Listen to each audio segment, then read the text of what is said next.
Good evening and welcome to Ghana Shot. With me, I have today General Dushyant Singh, and we are going to discuss a topic which sounds vague but has got a lot of meaning. We're going to say and examine if a big one is coming. What is this big one coming? In which context are we talking of?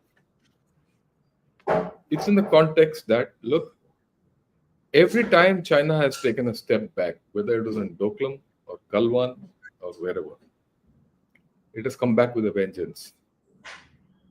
This has been its history, wherever, right? And it has put us in problems.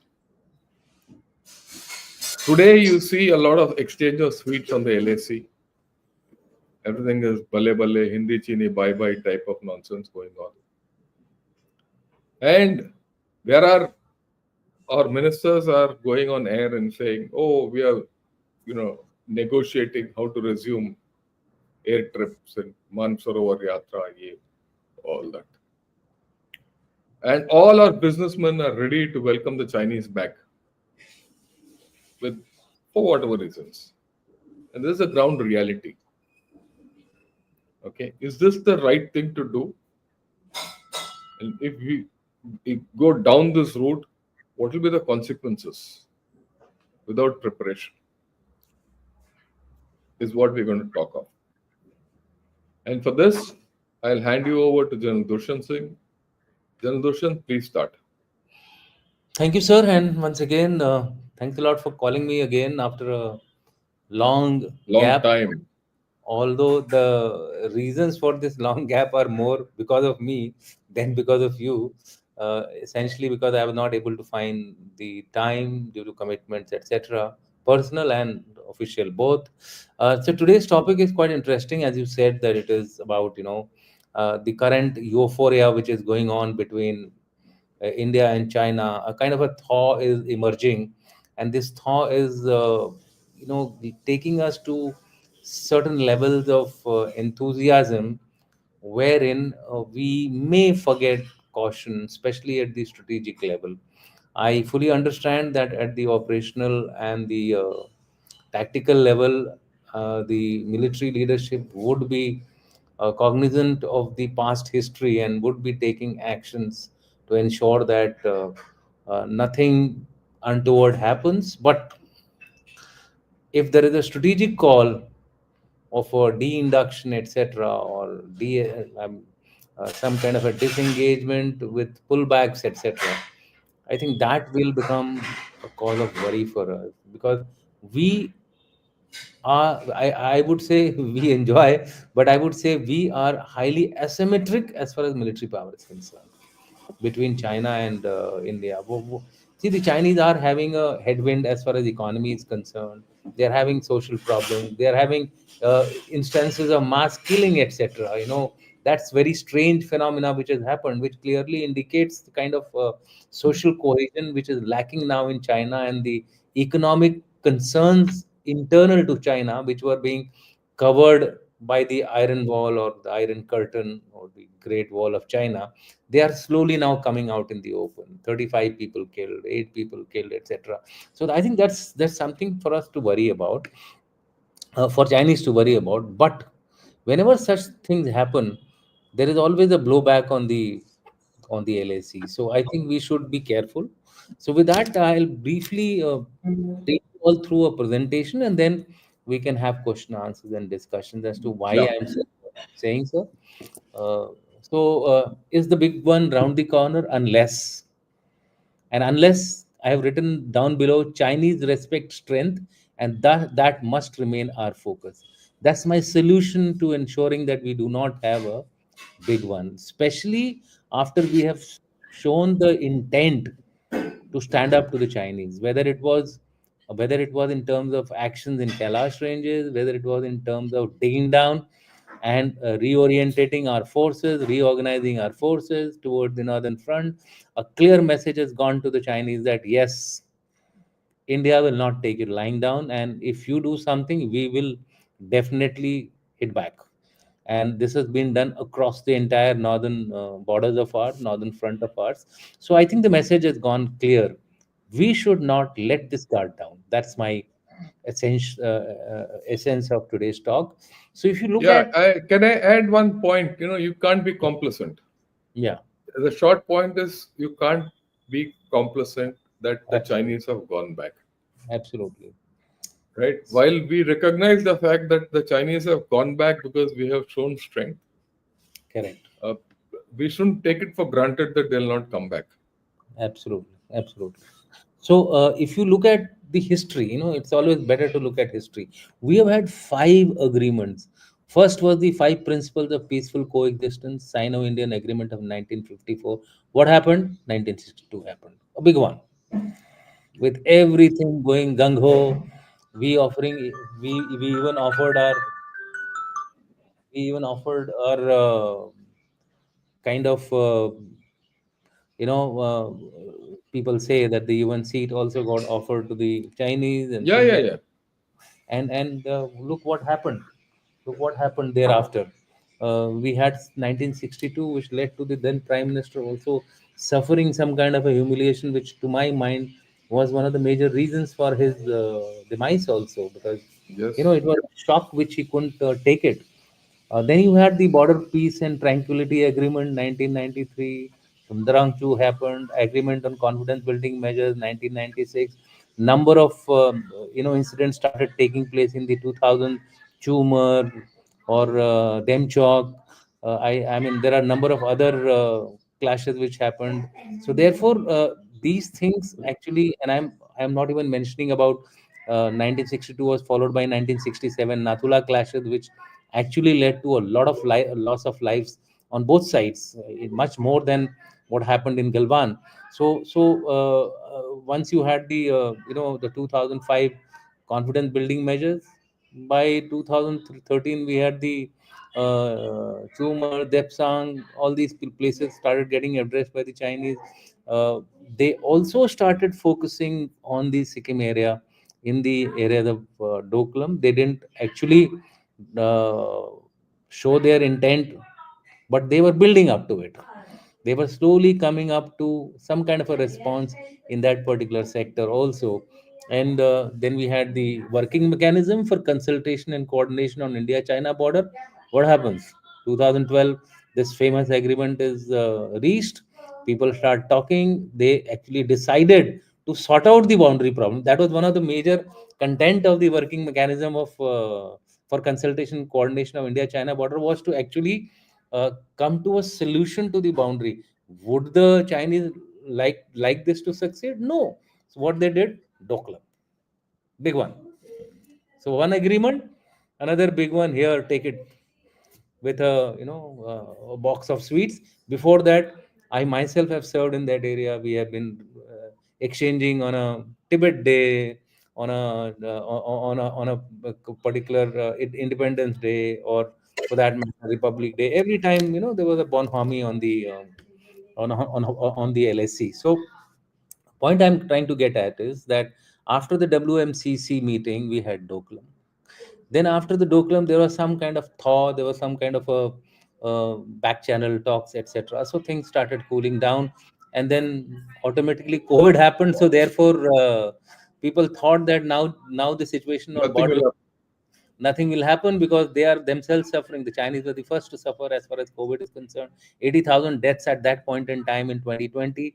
Of course, later on, either they stopped publishing their deaths, or uh, genuinely they did some kind of a zero acceptability as far as COVID was concerned.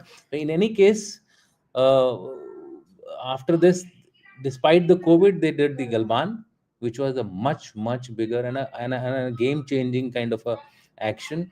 And here I would like to praise our both the political and the military leadership, that this time we stood up. We I think gave a very clear message that enough is enough, and we will take actions which are necessary for us to ensure that we are able to cope up, or we are able to counter any such actions. And accordingly we did a number of proactive actions also. Kailash was one of them. plus the reorganizing, reorientating the entire threat perception of the country. Imagine if it started when George Fernandez had told way back 20, 30 years back that China is our Number enemy. number one enemy. I think by now this Galwan wouldn't have happened had we Yes. had we reoriented ourselves at that point in time. Well, now you can't go back in hindsight and say ki, had we done this, if we had done that. So anyway, so I think, but after 2020 we have undertaken a lot of measures, let me tell you, a lot of measures, uh, as far as strengthening our military response is concerned. And I would say that the agreement which has been reached, first of all, it's a uh, the lowest hanging fruit which we picked up as a method to move forward, which is a good one. Any normalization is a good step forward. But all this came up because of the dual approach of ours: military, that is hard power, and soft power, both going together.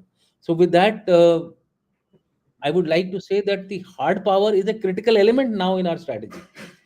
It can no longer be a soft power only driven strategy. So I mean, we should be clear of that. At the political level also, and at the military level, I'm sure we all think alike, you, me, and even our current hierarchy. Look at the allotment of defense budget. Right from 2013 onwards, our budget has been shrinking in terms of GDP percentages, in terms of allocation of the overall defense budget as part of a central government expenditure has also been shrinking. Today, it stands at around 13% or so. And to add to all this is the huge pay and pensions cost. So effectively, revenue budget is much more than 54-55%. That leaves a very little scope for capital budget, although it has been increasing in value terms. But in real terms, from a base price, if you see, I think we are going down. If you look at the inflation and other aspects, I think we are not able to enhance our defense budget. That is something we must continue to keep in our focus. Otherwise, we will we may pay heavy price for that. So what have we got till now? I have already spoken about it. We have got 62, 67, 75 dolam, dokala or doklam, whatever you want to call it. The actual name is dokala, the actual name which the Indian Dokala, yeah. which India recognized was Dokala Galwan. Major transgressions in Subansiri Valley, Samdrangchu, friendly foreign country Bhutan, provoking Nepal over a dead issue of Lipu Lake, Limpia Dhura, along Indo-Nepal border, Chumar, Demchok, Depsang.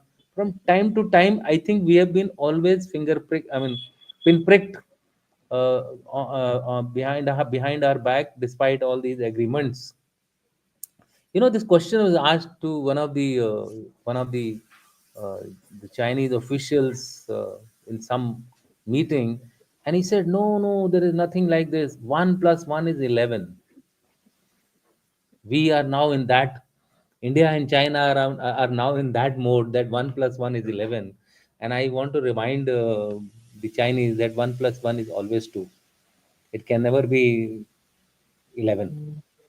So as far as we are concerned, till the time we are in that 1 plus 1 is 2, I think we'll be right and correctly focused toward. Look at the cyber attacks. India is the second most targeted country as far as cyber attack is concerned after Taiwan. What are the priorities of China, Taiwan, and India? So the realities have to be taken into account over all these euphoric actions which we are talking of, relaxation of visa and getting exchange Flights. intellectual direct flights, blah blah. I mean, there are a number of such agreements. I'm not undermining these agreements, but what I'm saying is these should be taken with a pinch of salt and caution, without compromising on your hard power. Barring certain sectors, cheap goods of daily consumption we might get in the short term. But what will happen? Our markets will be dumped with low quality items, and then we will be cursing every time. You take a Diwali ka ladi also, if you take that also blows up after 2 3 hours, so that a Chinese bloody. So everybody then wants, okay, I should put the Indian lights there. I think we have to take a call. So what call on this issue of the new development in a very, very considered manner. What is this strategy called of the Chinese? I have written an article on this. Chinese call it as Dada Tintin strategy. Dada is talk, Tintin is fight. It's been their pattern. Talk, talk, fight, fight. Talk, talk, fight, fight, till you achieve your aim. Fight not in the sense that you go in for a full-fledged war. Just do that much enough so that there is a some amount of shaking up which takes place in the border, and then again start talking. Okay, okay, we'll de-escalate and things like that. Anyway, so what is the current optimism and what are the challenges? Flow of investment from China and critical in especially and critical electronic and raw materials in pharma sector. Prices of common goods likely to drop. These are positive benefits which may occur because of this agreement. But what about Indian manufacturers of small and big items, especially steel firms? I believe the steel firms are already feeling the heat, that they may get edged out. So the answer by some experts is, so let them compete. Now, competing with China as far as Indian firms are concerned is a tall order because of the certain advantages, inherent advantages which they already enjoy. Normalcy in the LAC, but what about Yeah, you U-turn? know what, Dushyant, on this issue of Indian manufacturers of small and big items and steel firms Yeah, and all, I yeah. just want to, I have a view which actually goes along with you. Yesterday, I Okay, was speaking to a set of small scale industries and MSMEs. okay. And a lot of people were telling them, no, you should compete with China. If you have to become a Yeah, $10 trillion economy or a $7 trillion economy, we should, be part of the China plus one, ye, wo, all. yeah, yeah. And there were people from the government, there were even some political people out there. So I asked them, see, you are asking all these small scale jabs to compete with Chinese people. They will compete. Hmm. But how are you Upholding empowering the them to compete? cat. Absolutely. Right? Are you giving them some subsidies? Are you telling people, okay, you do this and we will ensure that whatever losses you have, we will take care? Are you giving them some free electricity? Are you finding markets for them? Are you giving them protection against China? Some Right? tariffs. Some tariffs, something. And are you giving some, if suppose you want to, I mean, I'll just give a very small example. Hmm. Suppose you want to sell some small items to Germany. Yeah, Okay. Why will Germany take it for you if you don't have good relations with Germany? correct. So what is that go with Germany and to keep China out, right? How do you ensure you have a plan that okay, today you might have some technology from somewhere? How do you have a plan that after 3 4 years, no more technology from anywhere, you have to be on your own? No, these enabling policies are not there. Correct. And what's more, this is something which yesterday came out. Look, the government has been saying China, we should be part of the plus one in China plus one for the past 5 years.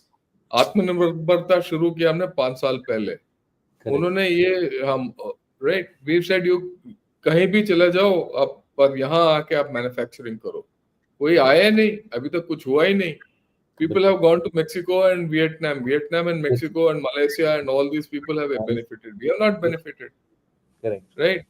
So people say नहीं नहीं अभी हमारा बारी है. अब हमारा बारी तभी होगा जब आप सुविधा दोगे. Correct. Unless you give the thing. So I think this is a very important point which people are not understanding. I hope Absolutely. after this, You have to yeah, empower. You have to empower our people, sir. I mean, look at a person like Trump. The day he got elected, he says, "I'll impose tariffs on China." Whether bus whether that is going to be resulting in some kind of an advantage to China, America or not, that's a different issue. But at least that sentiment of supporting your people, that's is very there. important. That's very important, and I think that should not be compromised whatsoever. I mean, if it in any case, China doesn't respect the WTO, sir. I mean, Yeah, till date, I don't think WTO has become defunct. For that matter, all international agencies have become defunct. Today they are having no say whatsoever. So therefore, for us to rely that WTO will resolve this problem of competition, I have my serious doubts, sir. I mean, just to quote you one figure, which Yeah. is not there in this slide. In the last 10 years, last 15 years, the Chinese have obtained 37,000 plus IPRs, Mhm. intellectual property rights. The Americans just about 8,700 or something, and India 1,232. Yeah, I agree So, with you. so with this kind of an IPR support, I don't think we can really match up to the Chinese. So we Yeah, have to have hand holding of especially the small sectors, especially the startups. I think if the day we start encouraging the startups and forget about promoting ordnance factories and DRDOs, we will actually break through the ceiling. We have yeah, the I agree with you. largest number of startups, and they're willing to do uh, Anything. you anything. Sir, Bharat Semi is a big example. What they have done, what they have achieved with the American collaboration. I think we need more such. I was attending a discussion in this India Foundation think tank, and they were talking about how to enhance our indigenous reach in artificial intelligence. One of the youngster, he was a young guy, he was associated. He said India has the capability. Do you think that any country till date has been able to manage a feat like UPI going across 800 million people? No? It's no joke. It's no joke. So if we have this talent in our country, it's just a matter of harnessing. We have the solutions inside our country. I think we need to Yeah, yeah. we need to focus on this. So coming down to the next issue, which is the border. Yeah, there will be some amount of normalcy. People will be able to get some respite, etc. But what about the U-turns? Don't go scrambling back. I think that would be we have to evolve some different methods of changeover of our rest and relief and recoup of our soldiers, but we cannot do a permanent reshuffle now, a permanent de-induction now. Some say, why not improve ISR and take preemptive actions if something happens? If we were good enough in ISR, sir, we would have done it. You've done it by now. Launch of satellite this year, 7 satellites, Chinese 60 plus satellites, and the Americans 132 satellites. Where is the match? 9 to 10 times more than us. Till the time we depend on ISRO for our defense needs, defense military satellite, I think we are not going to go anywhere. The ISRO is in a Yeah, I different agree with plane. you. ISRO is in a different plane. We have to focus on military satellites which are looking at our interest 24/7. Unless we do that, we can't depend on buying images from countries, however friendly they are. They'll ditch you at the right time and the right whenever you want it most critically, they will ditch you. That's the way I look at it. I think we need to invest in those areas. But do we have the requisite capability in ISR? I've already spoken about it. Mobilization will again become a problem for us, and in this cyber attacks and the information warfare which is going on almost on a daily basis, our mobilizations may suffer, sir. I mean, how do we not realize that all our port infrastructures have been cyber infiltrated? They have not attacked it, sir. They have cyber infiltrated your load electricity dispatch centers.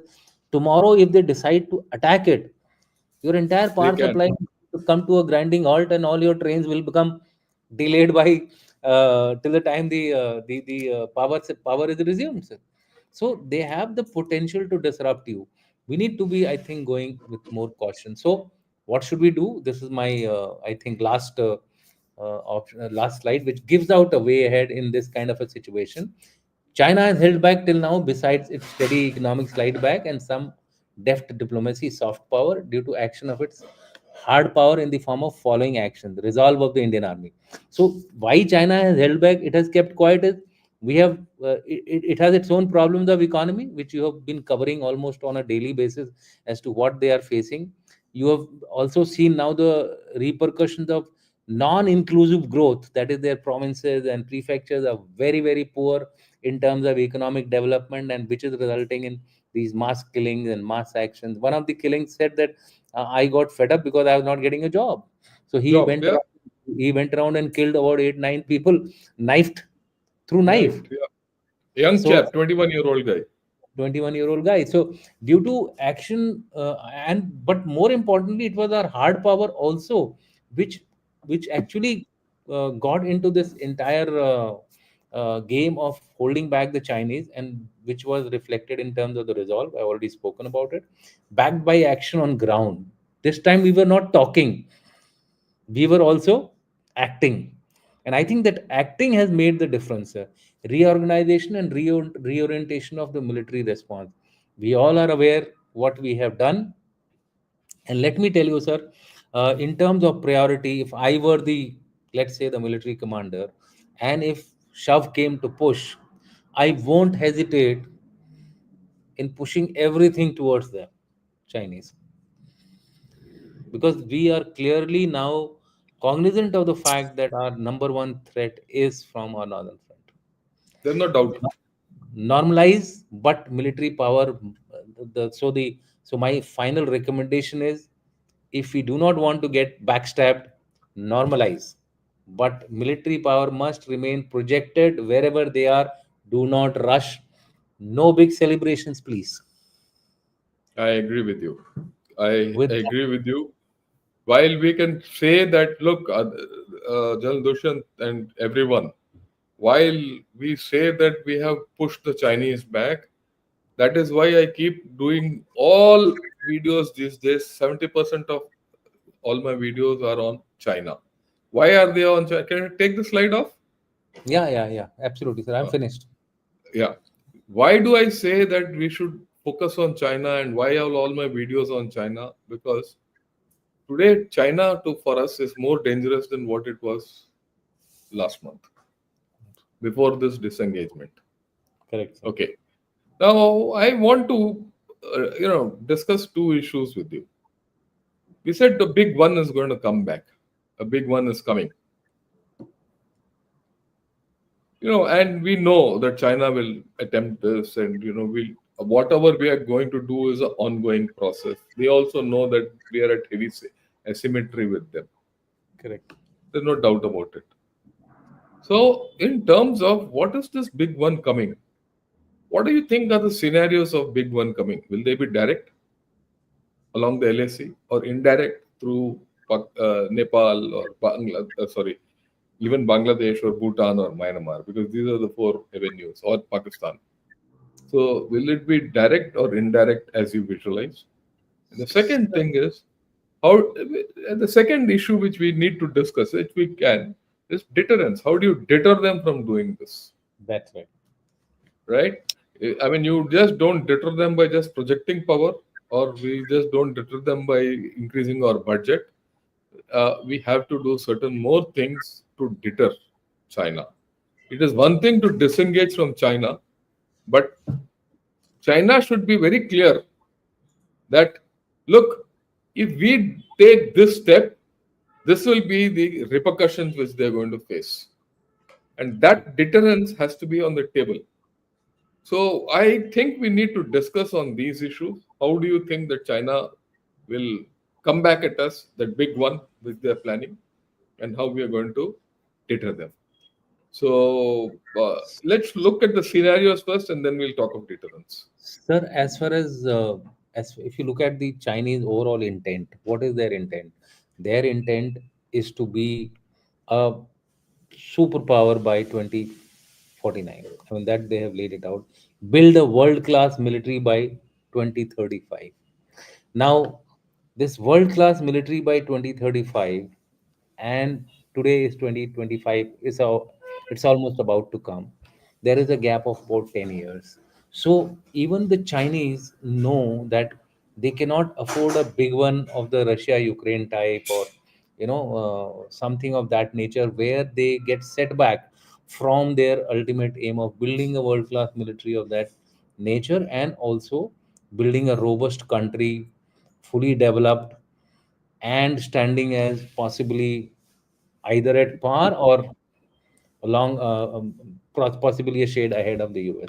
So therefore, what would be the big one till 2035 is the first benchmark which I mean, take for myself, and then after 2035, it's too We'll difficult to see. predict.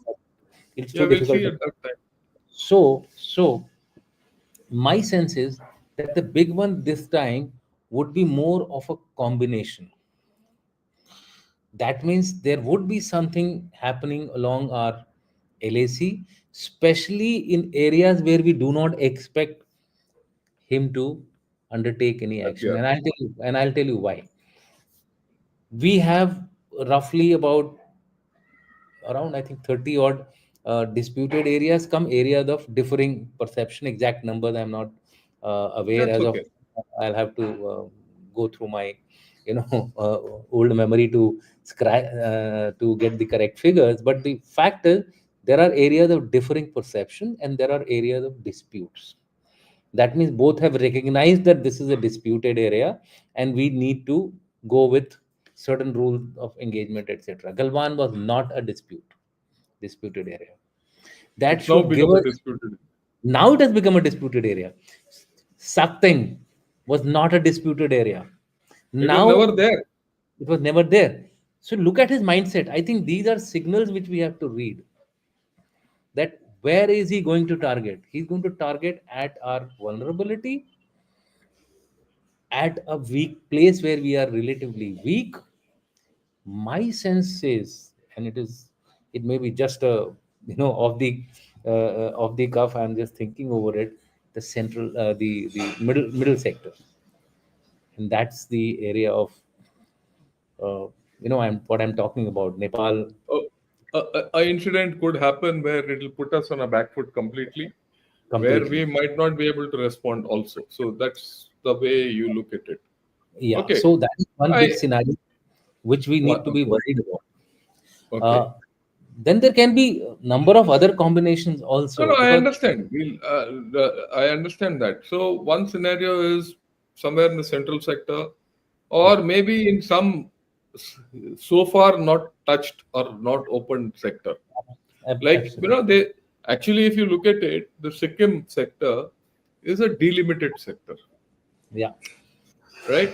For them to start the thing in Nakula and all that is not. I mean, it stands to no reason but to just up the ante, correct, right?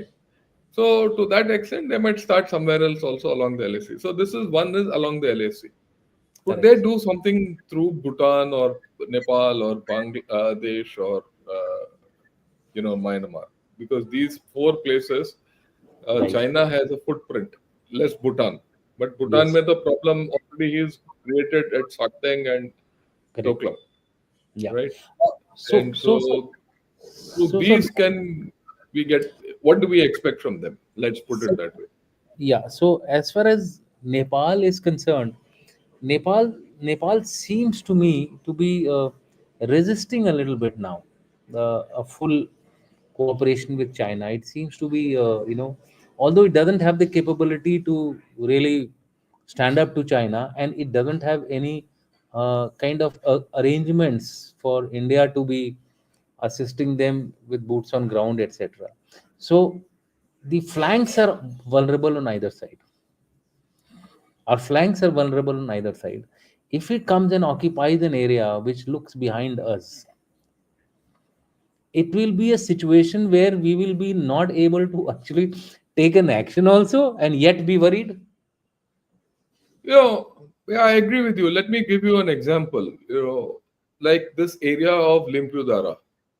Yeah, that I've already Limpudara said. has been no. Why? I'll I'll just give you a scenario. This will be the major embarrassment. Hmm. Now Limpudara is now notified by Nepal as its area. Yeah, What if the Chinese come and sit there and say, "Look, you are sitting in Chinese their territory. We are sitting in their territory. What's your problem?" yeah, that's what I said. So So flanks are vulnerable. well, yeah, that's the point. That's why I took this example is so that people understand how this can manifest, Yeah. right? Similarly, Yeah. similarly, if you look at the Sikkim area and the Siliguri corridor, They may not do Chumbi Valley. Chumbi Valley has become too oft repeated, off beaten. I mean, उसके बाद आने का मतलब नहीं है. we have thrust it in and out. We have got some measures in place. What if they come inside through a airborne operation with a brigade on the Nepal India border, bordering West North Bengal, sit close Why to the not civil. Bengal? Why not even Bihar?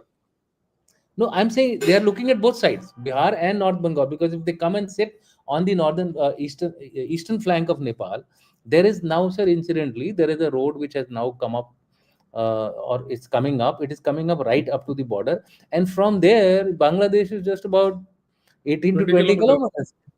So Yes. therefore, and with what is happening in Bangladesh, the kind of chaos which is taking place now, Begum Khalida Zia is up and about saying that if you Hmm. don't conduct elections, etc., who's prompting Begum Khalida Zia? Hmm. Not India, definitely. And not India, USA also. not USA also. So you know who's prompting Khalida Zia? She threatened to go on protest if Yunus, because Yunus has said it'll take minimum 4 odd years to get the reforms in place. So indirectly, Yunus is trying to rule the country for 4 years by a proxy. So Khalida Zia, this move, gray zone, and do not forget, Coco Island has a tremendous scope for troubling us, fingering us, Yeah, yeah. especially because you see, although we have said that, I mean, there are reports that there's nothing like there are no one there, but all the facilities are existing now. You have the runway there, Correct. you have military facilities there, you have got the bases. What stops him from quietly coming Coming and and occupying it. occupying it? There are survey ships going around, so many of them. If one of them just comes and occupies that, he becomes a Hmm. PIA. King. He becomes the Yeah. PIA. So pain in our Yeah, XYZ. I understand. That's So why I I said think, king. I And think, sir, then we have to we look at the larger picture. 360 degrees. We can't rule 360 out. We can't rule out that it's only going to be on the LAC. No. So Indian Ocean. our responses have to be in all three service domains, whether it is the and why are we talking of this? They are also now developing this capability of sabotaging your satellites, etc. Like both electronically, and they call it as proximity attacks. That is Yes. when they come too close to a satellite and they get that satellite neutralized, stops functioning, your navigation stops, go fut. Although we don't have our navic fully in place, but I'm sure in times to come we would have our navic in place, and so therefore we would go indigenous as far as our navigation is concerned. So these are the broad scenarios which we may look at. Yeah. My mind, So three dimensional. It will be three yeah, so dimensional. it is a three-dimensional. Let me summarize it. It's going to be a three-dimensional big one. Yeah.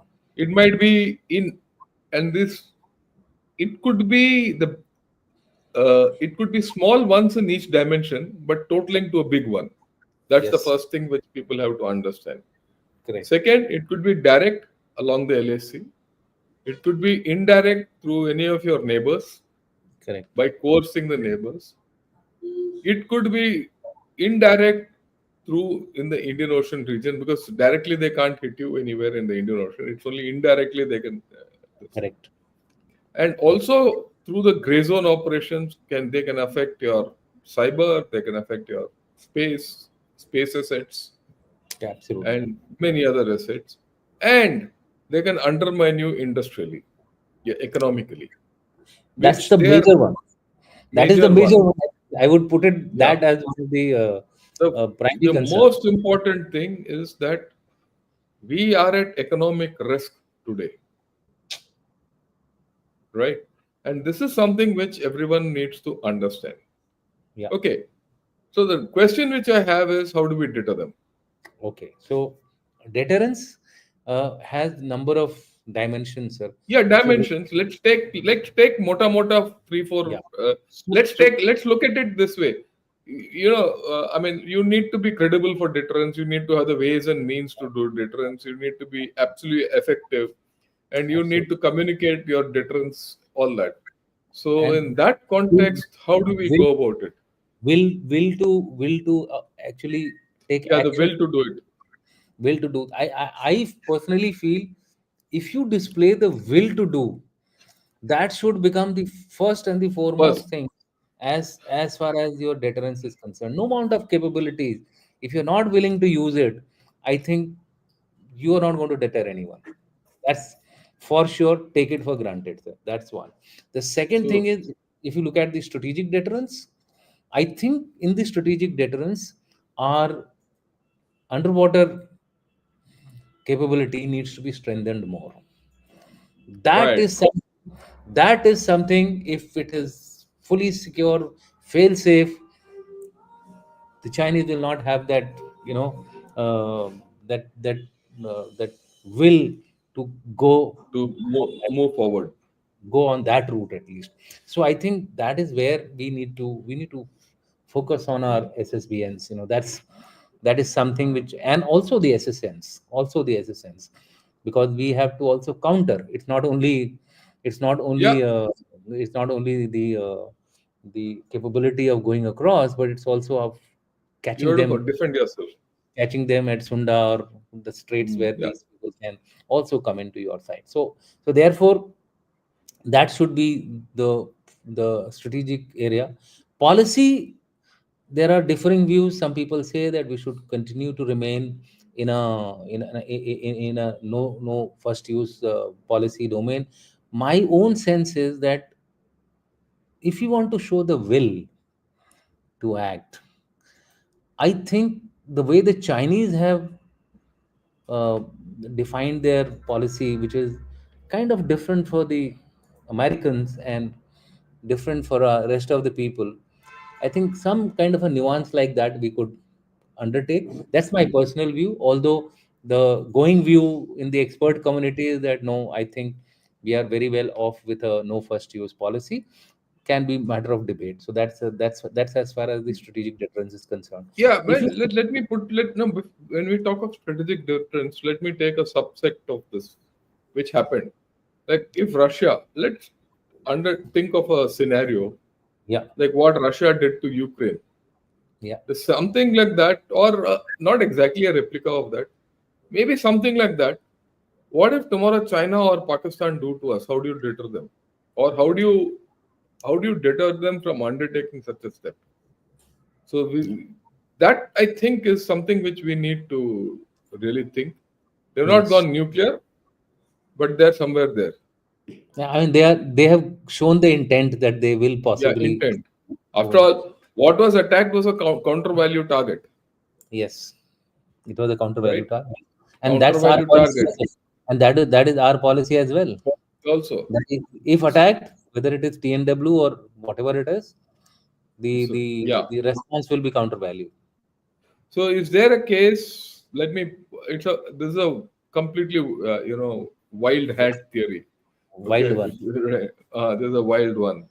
Mhm. Is there a case for us to carry out counter value demonstration, like do it in any place and say, okay, this is what our capability is. If you do it like the Koreans do, like the Chinese themselves do. We have India has a very idealistic policy of foreign policy or whatever you want to call it.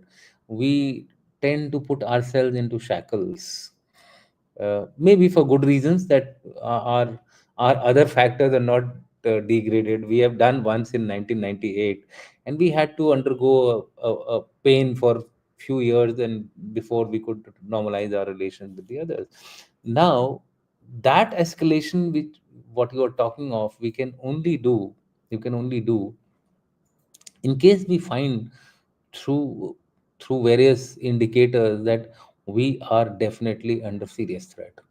I think yes, why not? It can be done as a political will demonstration that yes, we can do it, and we are doing it based on certain inputs, but not after they have done it. After they have done it, it's got no use.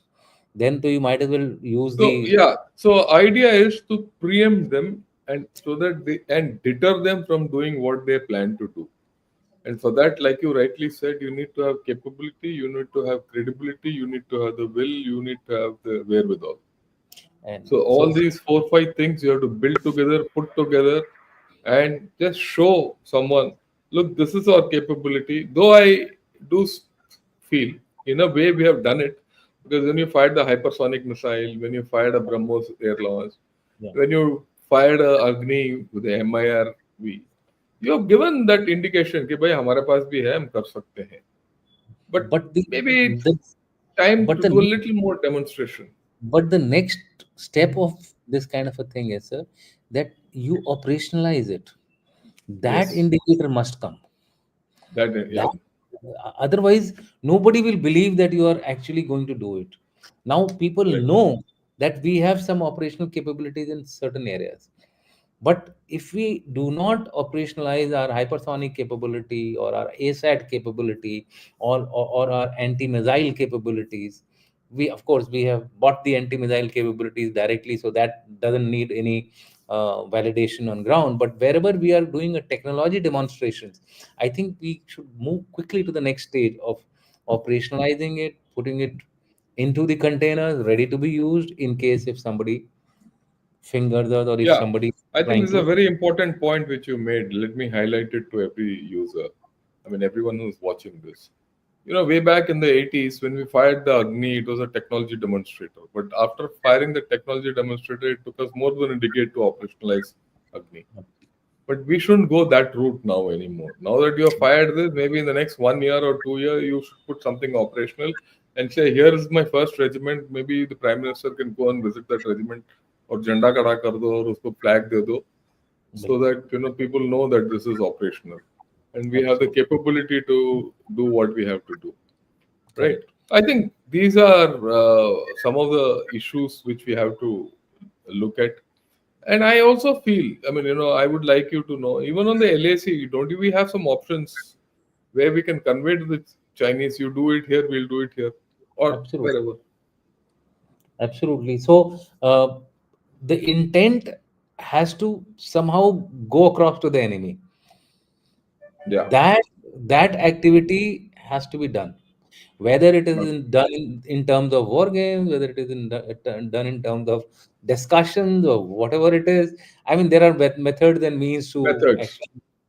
actually convey our intent across to the enemy. But the second most important thing on deterrence is that capabilities which are required in the conventional domain, and Yeah. here I'm talking of the so-called disruptive technologies. I'm not even talking of tanks, etc. Those are things, which will come up as time goes by, as we have the money.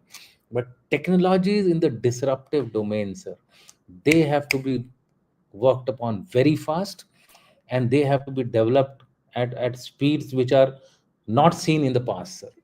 Correct. You have a So you you need have to a have a shift. yes, You we have to have have a shift in the way you work. absolutely. You have a mobile which becomes obsolete after 4 months, 5 months, sir.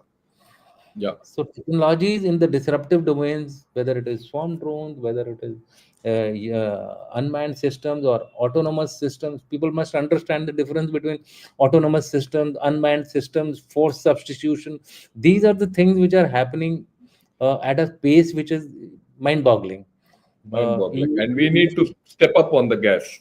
you already have people having discussion with the humanoid also sitting next to the man, and carrying out discussion, giving out his points. So I think at the rate at which this technology is changing, we need to be up and about disruptive technologies being part of your priority one capability development.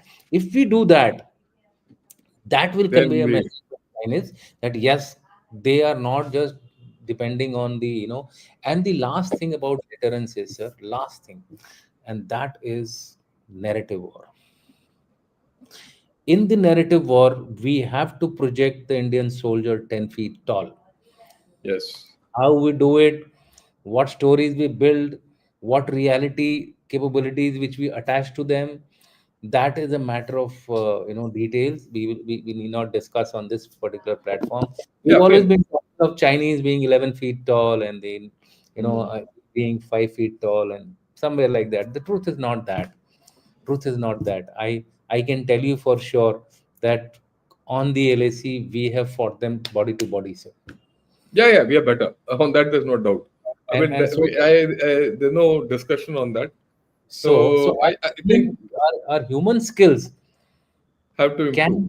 can be rated in an operational research scale as multiplied by 3 as compared to the Chinese. I think we will, these are the stories which we need to actually convey to the people Tell across, everyone. and how I mortally agree with scared you. they are. Also, gray zone, why, what stops us from doing gray zone? Their Academy Doing of gray zone. Sciences, their Academy of Sciences carried out a study. They realized that a lot of soldiers are falling sick in the Tibetan Plateau and XMR, Xinjiang ranges. Why? Because they are not used to this kind of a climate. I'm very happy today that these guys are also forced to be on the LAC. I'm suffering the consequences because of which these guys have now readily agreed to do these kind of agreements towards normalization of situation, but you can't trust them. So therefore, that trust factor always sends you a caution.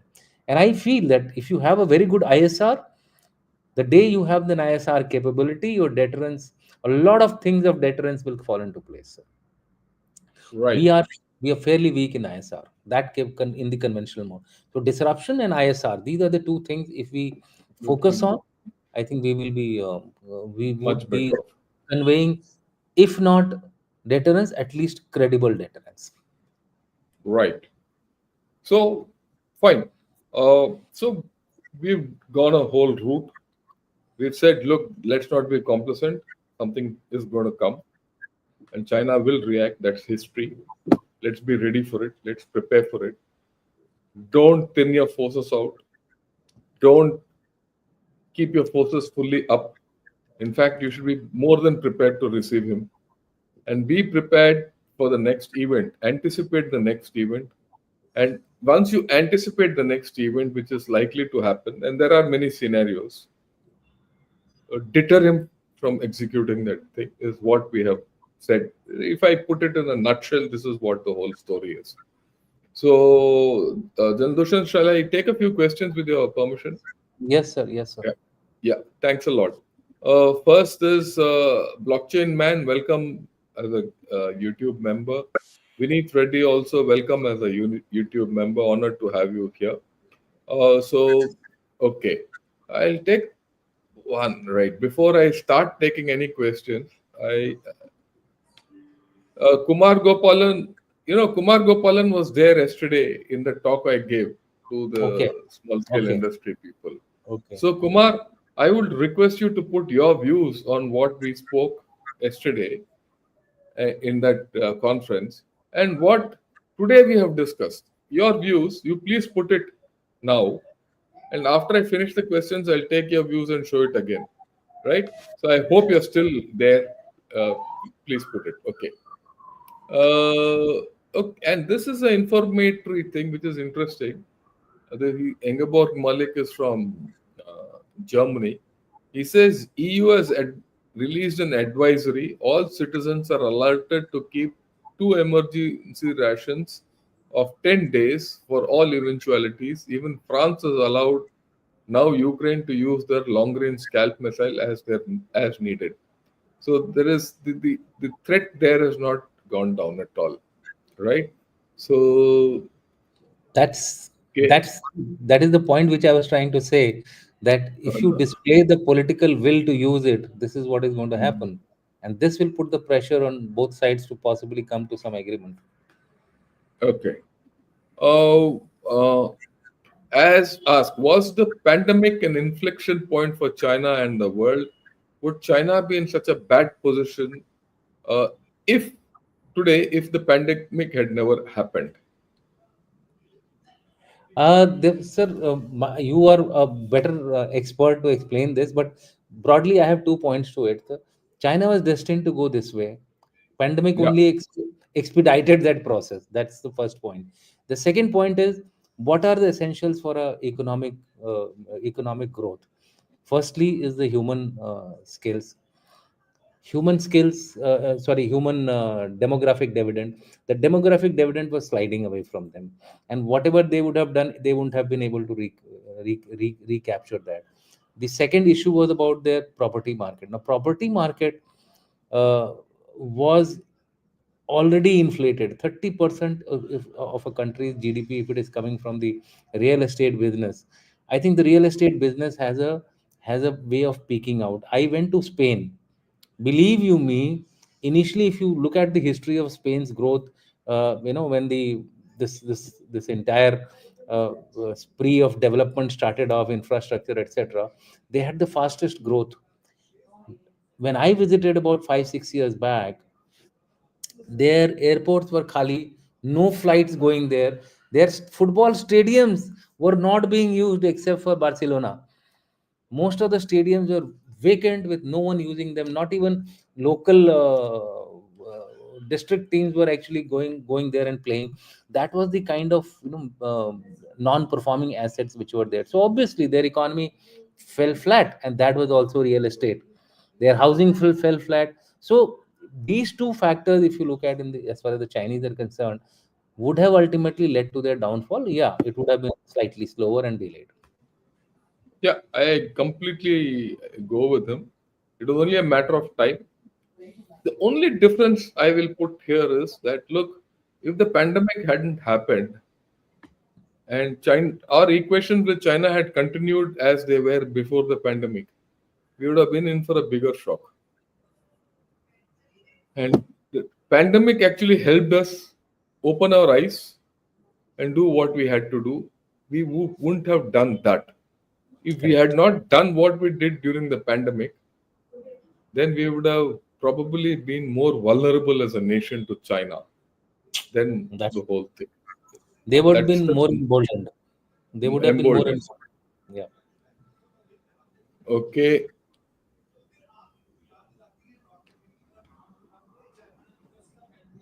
right.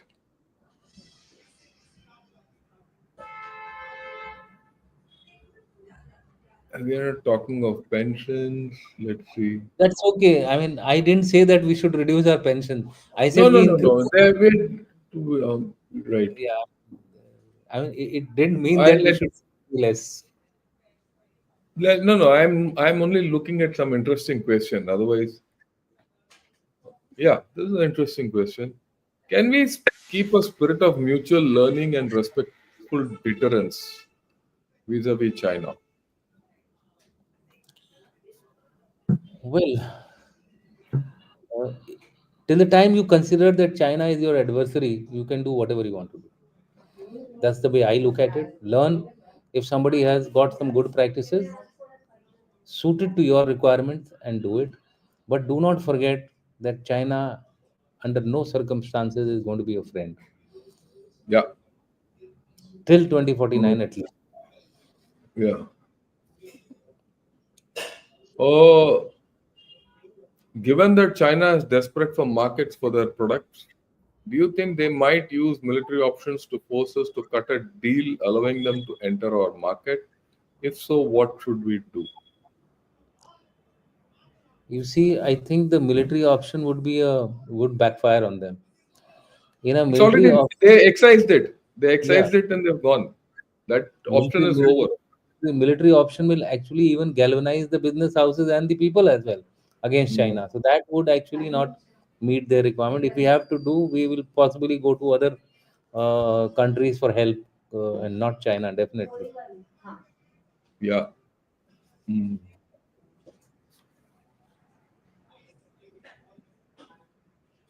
Yeah. How shortage of army officers and aircraft in the military can affect us in the big one? Look, let me be very upfront before General Dushyant says. For what China can do, we have enough.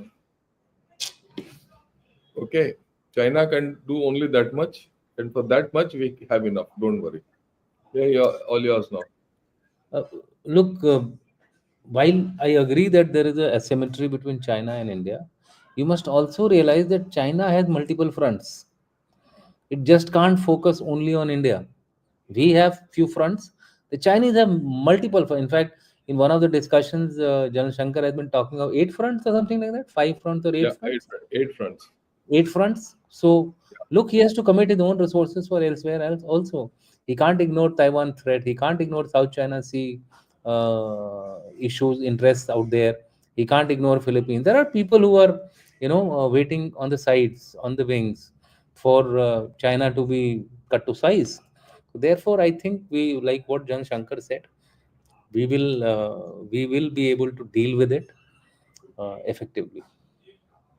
You see, let me elucidate it,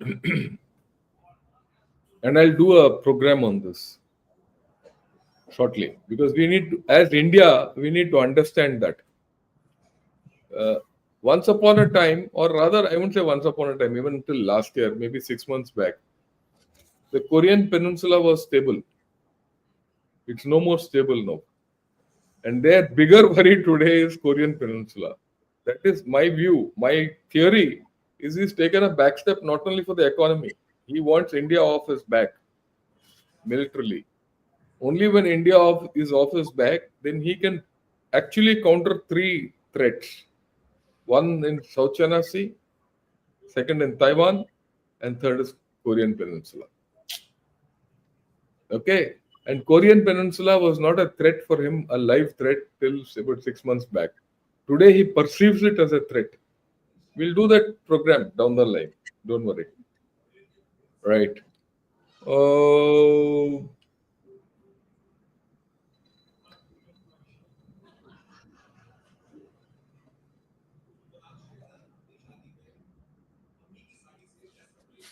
let me ask, see if there's any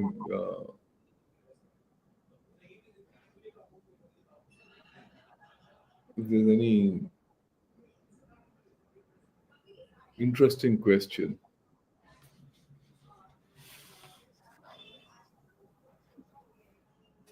Well, I don't see I mean, they're all discussion on Confucius and discussion. Yeah. Buddhism. My picture behind has distracted many of them.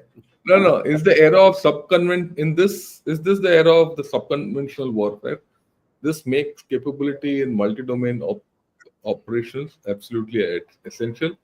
Yeah, that's what General Dushyant spoke of. Gray zone and yeah, 100% agree disruptive. with you, Freddy. Yeah, 100%. That's the way of future. yeah.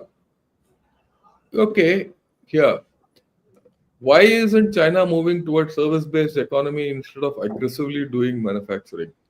Well, that's their structure. They can't get out of it. Okay. The they, communist principle, they they have already established so much of manufacturing.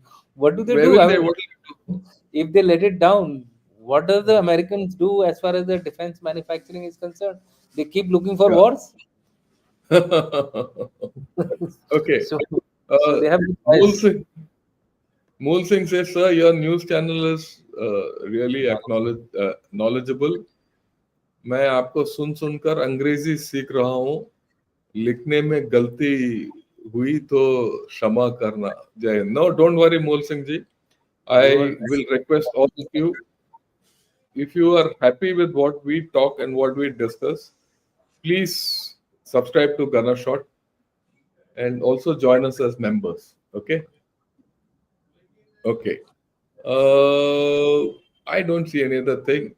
What is now, your anything else you have to say? Otherwise, we'll there is close it. there is one question which you could answer because this is your area of expertise. Will a massive rocket force with a adequate air defense compensate for inadequate number of aircraft? So you could, I Oh mean, yeah. Okay. Look, this business, this talk I did. You have a thing which I did with Sandeep Punithan on hypersonic technology, the hype of the hypersonics. Which I did. It's a 1 hour talk on rocket force. We spent about 10 minutes on the rocket force and all that. I would suggest you have a look at it. Okay.